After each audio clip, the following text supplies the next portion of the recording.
Hi, ako nga pala si Mary Ann, 31 years old, may 2 anak at may poging asawa.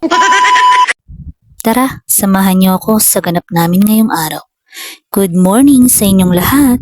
Tumila na pala ang ulan dito sa amin. Sana naman magtuloy-tuloy na, lalo na sa amin. Kila mama. Bahain kasi dun, lalo na pag ganito ang panahon. Keep safe everyone! So ayan, inasikaso ko na naman ang panganay ko. Papunta na naman siya sa school. Kami na naman tatlong may iwan. Tapos pagpapasok naman ng asawa ko sa trabaho, kaming dalawa na lang ni Bunso dito sa bahay.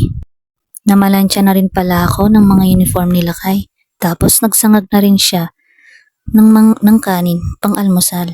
Tara, kain tayo mga Mars. Wow!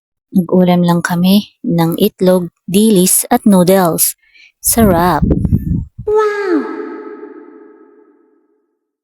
Pagkatapos namin kumain, naghugas lang ako ng mga plato.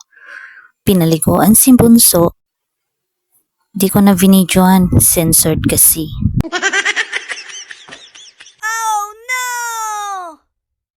Then, nagwalis na rin ako dito sa loob ng bahay. Pagpasensyaan nyo na, may batang makulit dyan. Yun na muna for today's video. See you in my next vlog. Agyaman!